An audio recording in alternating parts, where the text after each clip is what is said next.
Hello बच्चों, let's see the question. Two concentric circular loops of radii 0.08 meter and 0.1 meter carries current such that magnetic field at the center is zero. If the current in the outer loop is 8 ampere clockwise direction, then the current in the inner loop is. तो बच्चों यहाँ पे आपसे पूछ रहा है current पूछ रहा है इनर लूप के लिए, ठीक है। तो फॉर एग्जांपल आपके पास दो कंसेंट्रिक सर्कुलर लूप्स हैं, ठीक है। कंसेंट्रिक मतलब क्या हो गया बच्चों, जिनका सेंटर क्या होगा सेम, ठीक है। तो सपोज करो एक लूप ये है बच्चों आपका, ठीक है, और इसका रेडियस यहाँ पे सपोज करो 0.08 है, ठीक है।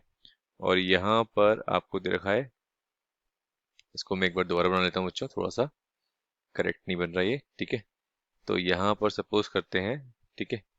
तो ये बन गया अपना, जस्ट अ सेकेंड, ये एक और बन गया अपना, एक और लूप बन गया बच्चों। इसका रेडियस रखा है हमको 0.1 मीटर, ओके। और यहाँ पर हमको बोल रखा है कि बच्चों मैग्नेटिक फील्ड जो दे रखी है वो हमको इस तरीके से रखी है दोनों के सेंटर पर कि मैग्नेटिक फील्ड जीरो है। और आउटर लूप की बात करें जिसमें 8 एम्पियर करंट फ्लो हो रहा है क्लॉकवाइज डायरेक्शन में, तो ये 8 एम्पियर करंट फ्लो हो रहा है क्लॉकवाइज डायरेक्शन में, ठीक है बच्चों।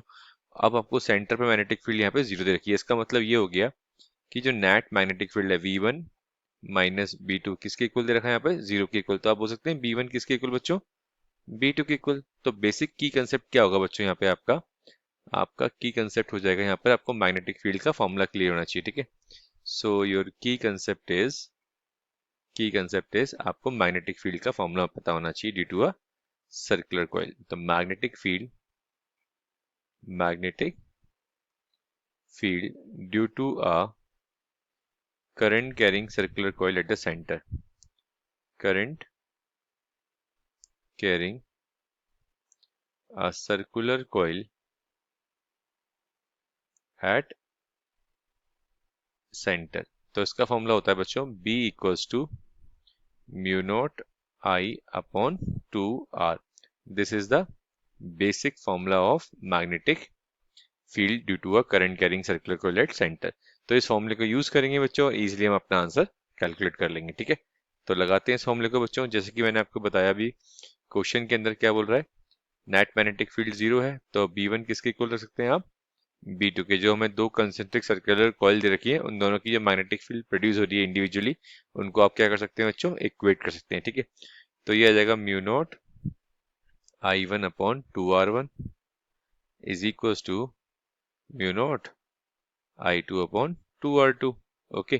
तो म्यू नॉट से म्यू नॉट और 2 से 2 तो क्या हो गया बच्चों, कैंसिल आउट। I1 हमारे पास 8 है और इसका रेडियस सपोज करिए 0.1 है बाहर वाले का, और I2 हमारे पास पता नहीं है, और यहाँ पे आपको रेडियस रखा है 0.08, ठीक है। तो यहाँ पे बच्चों आप इसको सॉल्व करेंगे तो I2 की वैल्यू आ जाएगी आपके पास 6.4 एम्पियर, ठीक है। नेट मैग्नेटिक फील्ड जीरो होने के लिए बच्चों जो करंट की डायरेक्शन होनी चाहिए एक के रेस्पेक्ट में वो क्या होनी चाहिए, अपोजिट होनी चाहिए। तो इसका मतलब अगर हमको इसकी डायरेक्शन कितनी रखी है, जस्ट अ सेकेंड एक बार चेक कर लेते हैं।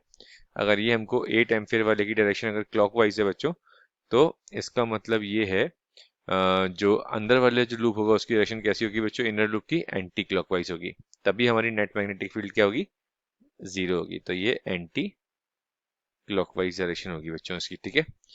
तो आंसर चेक कर लेते हैं एक बार, ठीक है। तो आंसर हो जाएगा बच्चों हमारे पास 6.4 एंटी क्लॉकवाइज। फर्स्ट ऑप्शन हमारा करेक्ट हो गया, okay. Second is incorrect, third is also incorrect, fourth is also incorrect. तो बच्चों करेक्ट ऑप्शन क्या हो गया अपना, first. So our correct option is first. I hope this solution is clear to you. All the very best बच्चों।